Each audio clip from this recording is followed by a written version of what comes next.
Impinduka zidasanzwe zakozwe na Perezida Felix Tshisekedi zikomeje kuvugisha benshi. Minisitiri Chiwewe yeretswe umuryango aho yasimbujwe undi mugabo nawe ukomeye cyane. Muri kiriya gihugu cya Kongo hari impinduka zagaragaye mu itangazo rya Perezidansi ya Repubulika Iharanira Demokarasi ya Kongo ku mugoroba tariki ya 19 Ukuboza. Perezida Felix Antoine Tshisekedi wa Repubulika Iharanira Demokarasi ya Kongo yagize Liyetona Generali Banza Mwiraniye Jules Mugaba mukuru w'igisirikare cya FARDC, naho Generali Christian Chiwewe Songesa wari kuri izo nshingano agirwa umujyanama wa perezida mu bya gisirikare. Uno mugabo rero yasohowe muri ofisi z'igisirikare ariko ntabwo yagiye kure n'ubundi cyane ya Tshisekedi, dore ko yagizwe umujyanama mukuru mu bya gisirikare. Generali Chiwewe yabaye umugaba mukuru w'ingabo za FARDC kuva mu Ukwakira 2022 n'akazi yaramazeho imyaka 2. Nyuma yo gusimbura kuri izo nshingano, Generali Celestin Mbara wohereje mu kiruhuko cy'izabukuru, nuko nyine yaragiye mu kiruhuko cy'izabukuru atamusimbuza Chiwewe. Mbere yaho yari umuyobozi w'umutwe w'ingabo zishinzwe kurinda Perezida Felix Tshisekedi bakunda kwita Chirombo. Chiwewe kandi yavanwe kuri izi nshingano mu gihe kuva azihawe ntacyo yigeze afasha ingabo za RDC ngo zibe zisubiza uduce tw'intara ya Kivu y'Amajyaruguru zamaze kwamburwa n'inyeshyamba za M23 mu myaka 3 ishize iyi ntambara iri kuba. Itangazo ryaraye risomewe kuri televiziyo y'igihugu ya RDC rivuga ko Liyetona Generali Banza Mwiraniye Jules ari wagizwe umugaba mukuru w'ingabo za Kongo Kinshasa. Uyu agomba kungirizwa na Liyetona Generali Chalegonza Nduru Jacques wagizwe umugaba mukuru w'ingabo wungirije ushinzwe ibikorwa n'ubutasi. Chalegonza yasimbuye Generali Majoro Chiko Chitambwe wagizwe umuyobozi wa zone ya gisirikare y'ingabo za RDC zikorera mu mujyi wa Kinshasa ndetse no mu ntara za Kwango, Kwilu, Mayi, Ndombe, Kongo Centre, Equateri, Mongara, Nord Ubangi, Sudi Ubangi na Chuapa. Umuyobozi wa zone ya gatatu ya gisirikare y'ingabo zikorera mu ntara ya Maniema, Kivu Zombi, Basukwele, Chopo, Hautwele na Ituri yagizwe Liyetona Generali Pacifique Masunzu.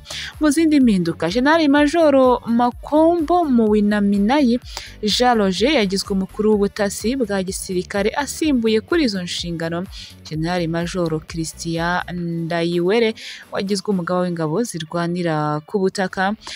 Generali de Brigade Murume Oderwa we yagizwe ushinzwe ibikorwa, naho Generali da Brigade Mbuyi Tsivuadi agirwa ushinzwe imiyoborere muri FARDC. Mu mpinduka Tshisekedi yakoze kandi, Generali Mbangu Marcel yagizwe umuyobozi w'ikigo cya gisirikare cya Kitona, naho Dieudonné Muhima agirwa uw'Icyakamina. Mu zindi mpinduka kandi, Perezida Antoine Felix Tshisekedi yazamuye mu ntera ba Generali Majoro Banza Mwirambwe Jules Kabamba wa Kasanda François na Kasongo Kabwite Jean Pierre abagira ba Liyetona Generali ba Generali de Brigade Marubuni Martin Makombo Muwanaminayi Jean Roger na Biagoro Ngondo Antoine abagira ba Generali Majoro na ba Coloneli Katende Batubadira Benjamin Maroba Mwira Eric Monga Bondo Raymond Bat Mpanga Mwamba Modeste na Muteteke Mutunda Jimmy abagira ba Generali de Brigade. Harashize icyumweru Tshisekedi yagaragaje ko ikibazo cy'umutekano muke urangwa mu burasirazuba bwa Kongo afite icyizere ko kizakemurwa n'ingabo z'igihugu. Akaba yarongeyeho ko impinduka yakoze mu gisirikare umwaka ushize igisirikare cya Kongo kizashyira ku iherezo intambara ya M23.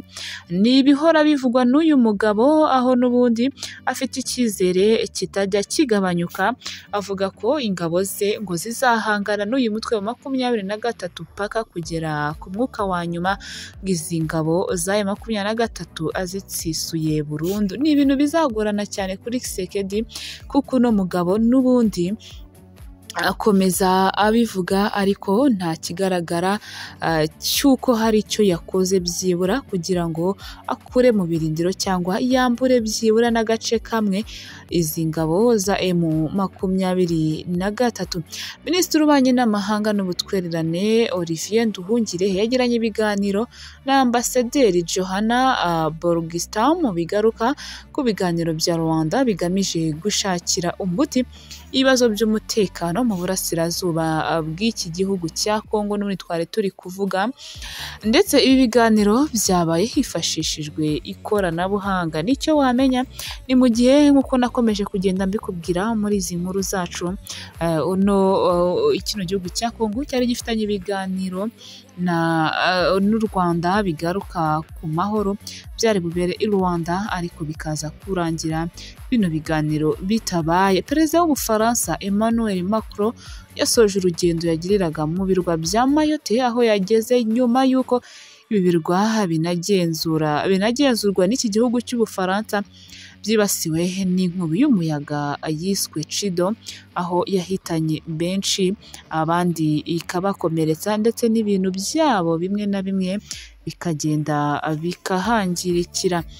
Perezida rero Emmanuel Macron yari yabijeje ko azabasura, n'ubundi niko byagenze. Muri Afurika y'Epfo umugabo ufite imyaka 24 y'amavuko yisharashe umugore we n'umwana babyaranye. Aba bari batuye mu gace ka KwaZulu Natal aherutse no kugaragara undi mugabo wishe umugore we nawe agahita yiyahura.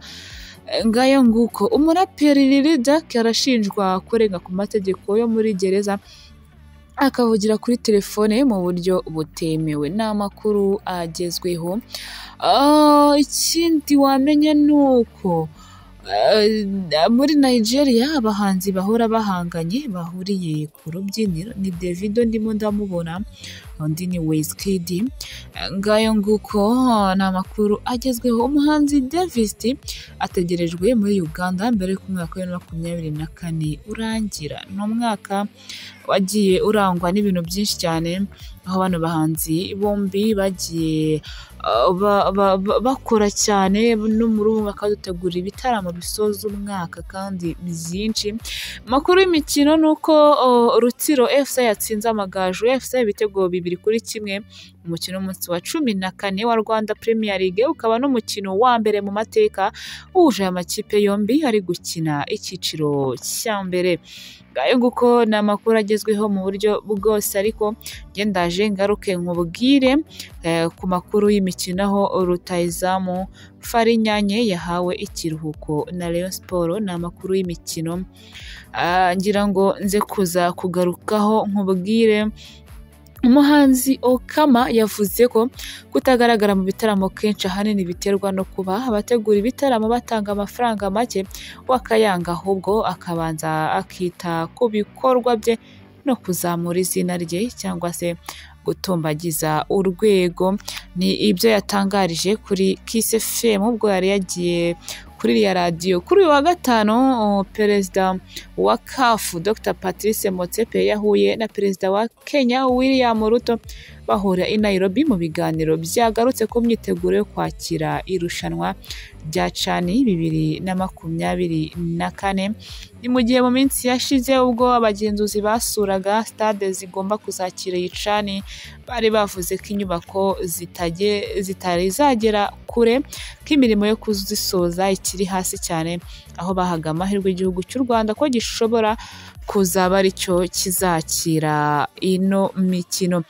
Umuhanzi John Drille yababajwe no kuba igitaramo yari afite tariki 22 kitakibaye, yihanganisha abafana ndetse avuga ko abari baguze amatike bazayasubizwa. Iyi mpamvu ni iyihe? John Drille igitaramo cye cyasubitswe, nituyimenya turaza kuyikubwira.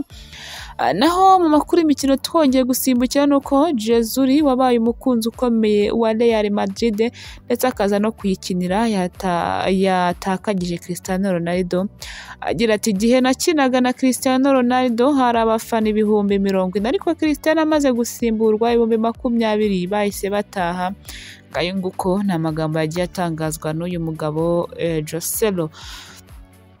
Ikindi nuko umuhanzi Tayiwacu Bruce Melody ari gutaramira muri Uganda ni imbere gato yo kumurika album yise Chlorophll Generation nkuko byari byitezwe, kandi ni mu yandi makuru mise nirukanyira Victor wa muri Nigeria yiyongereye kuri mugenzi we Laga bazafatanya gutaramira i Kigali kwa 28 Ukuboza.